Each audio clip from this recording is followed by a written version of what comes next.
you're going to make a point, you have to properly support your point. You can't just say it and leave it and move on. If you've got a point, you have to properly argue with it. If you're arguing about war, and some of you seem very keen to go to war and kill people in Africa, if you're going to make these points, or indeed argue against them, you have to be very clear as to why. Fascism, we could all say, is you could very quickly make a point in a debate. We don't want to do this, it's fascist, and that's wrong. But if you don't say why fascism is wrong in a debate, you haven't won. You have to make very clear every single step in your argument. Yeah. To that end, I would agree you need to make maybe fewer points if you've only got a couple of minutes to explain. Admittedly, if you're in a team of 4, it's hard, but if you've got a line, if there's a party line, you all have to toe the line and don't slightly redress. The war argument, I think, can backtrack slightly at the end in the face of having a counter argument. Yeah. But that's unfortunate, but fine. I mean, you made good arguments before that. Otherwise, I think on the whole, pretty good. We're all fairly clear, and yeah, very good speakers. Yeah, I mean, I think the arguments, okay, and some teams were really using the same arguments. When you've got, 4 speakers, the first speaker makes 2 points, the next speaker makes 2 further points, and the third speaker makes another point, and the fourth speaker is summarising those points. So they do not have the same points. It's, you can't do that. You've got to have the development of the argument. I also thought that in the summaries, I thought some of the summaries were quite good, but you have to, it's your chance, you're not getting interrupted. You really have to be persuasive and you really set out your argument at that point. And I felt that some did a bit, but I think there was a greater clarity was needed.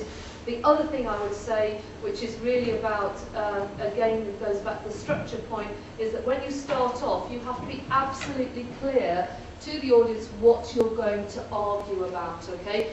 We're, whatever side you are, we believe blah, okay? We're going to give you 3 points in support of our argument. These are ethical, statistical, whatever, and then you go on to do that. It's a structural thing and it's a signposting throughout. And that's all I would say. It's very tedious, but in proper debates. You will be pulled up on it. Debates, it's absolutely what they want you to do, and you keep wasting time there. Yeah. And the other thing, I suppose, the other small thing I would say is that when you take points of information, I felt all the points of information are too long. Okay, you're only showing you have not ages. Secondly, okay, you will quickly do a quick response. It's your time. You hold the floor. Okay, don't let these. They're not interested in what their points are.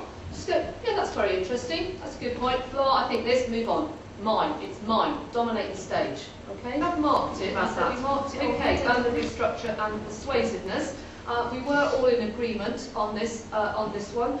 And I have to say, what I'm going to say is, we had 3 teams in particular who were outstanding and we felt were very close, and 2 actually that we marked at the same mark, but the same.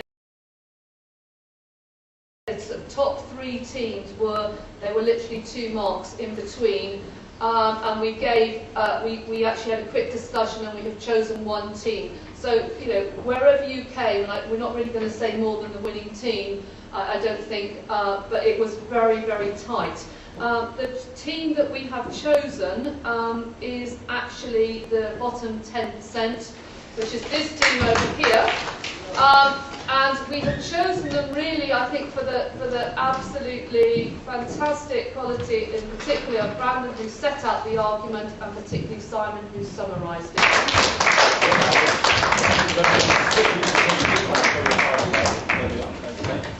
Alan, there we go. Simon, Brandon, and Jacob. Well done. Fantastic. I think we ought to have an absolutely huge round of applause, certainly for Kez and Darren, who I know who've done the most remarkable